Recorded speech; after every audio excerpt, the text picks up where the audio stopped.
How can you make your melody and your bass line work together almost like a duet to create a nice outer rim of music with an interesting high part and an interesting low part working together? That's what we're going to look at today in Dr. Doug's tips for how to write great LDS church music. We're in the primary book looking at page 16.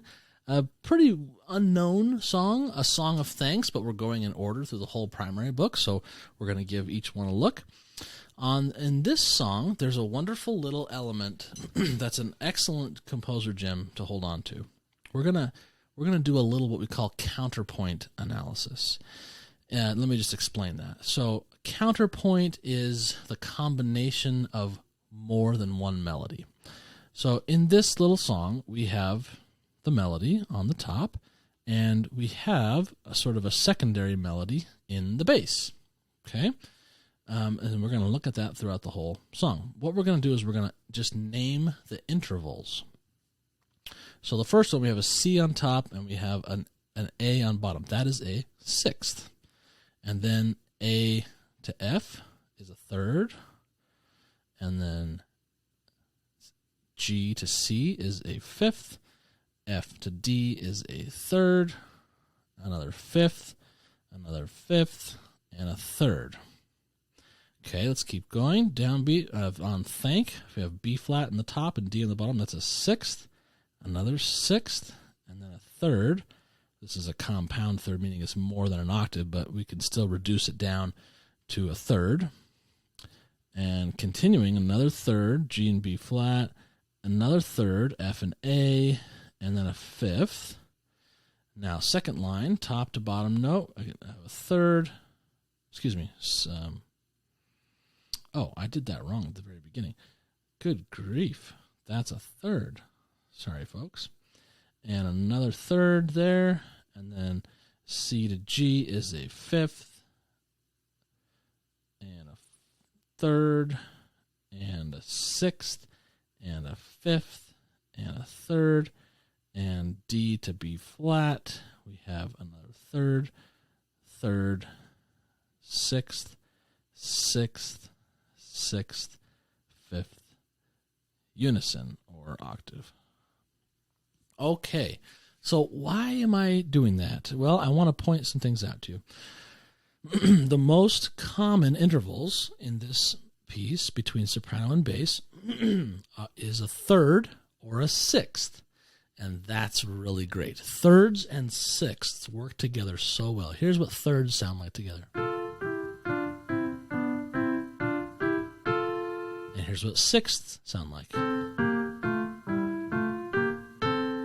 They work in parallel motion very, very beautifully.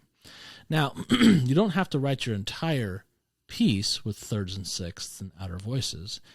But the strategic addition of fifths and octaves is quite nice. So the composer here does that, but they only add fifths in very specific places. Okay, they're usually at on some kind of strong beat. Like our first one here happens on beat 3,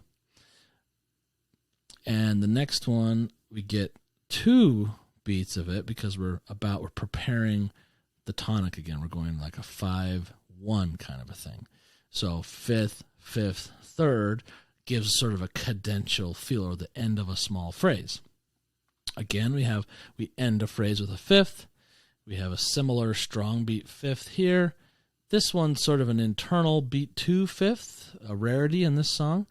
And then the last one is again preparing the final tonic with a 5 going to a 1, and then we get a unison on this one.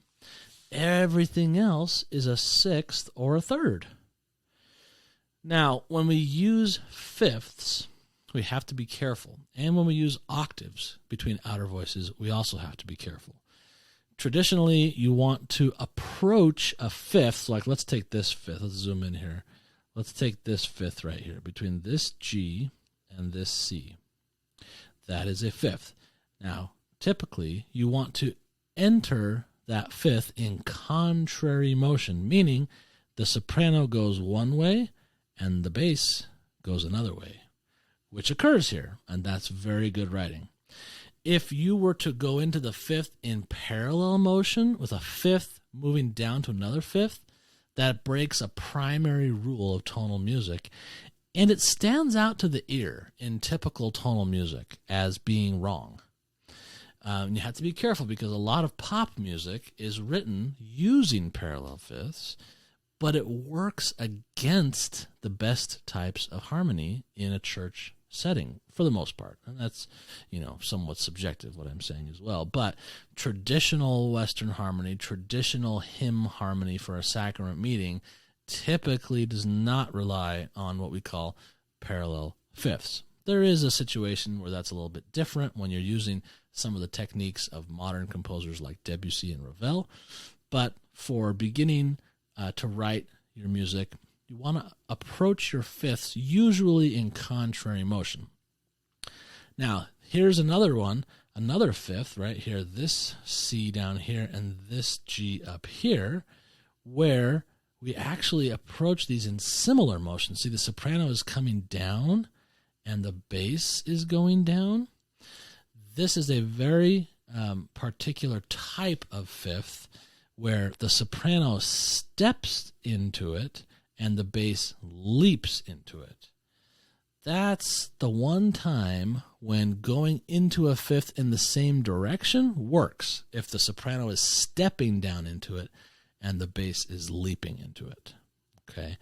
But if they had both stepped into it with the same interval or both leapt into the fifth at the same interval, again, that's using techniques that are outside the typical traditional Western harmony sounds that we use in a sacrament meeting context typically. There's always exceptions. Okay, but the main point of this was not to really focus on fifths and octaves, but to show you that this little primary tune, the bass is very much a melodic part of this song. You don't just have to hold a bass note while the melody moves. The bass can be melodic. And to create a melodic bass, you'd follow the example of this song and use lots of thirds and sixths with an occasional peppering of fifths and octaves. Usually you stay away from seconds, fourths, and sevenths. Not in every situation, but in general, that's something to think about. You can get more details on these by joining a workshop in the Latter-day Musiversity, one of our harmony workshops where we go over this stuff in detail. But this is your composer gem for today, to try to find a melodic bass line to accompany your melody, and do so using lots of thirds and sixths. Okay, if you liked this video, hit subscribe, ring the bell so you get all the notifications of new video updates, and head on over to latterdaymusiciversity.com where you can get the free 24-page report, how to write, the 10 Commandments of Testimony Building Warm Fuzzy Music. It's how you can begin to learn to write some strong church music. All right, and come back tomorrow where we'll look at the next primary song in the book for another composer gem. See you then.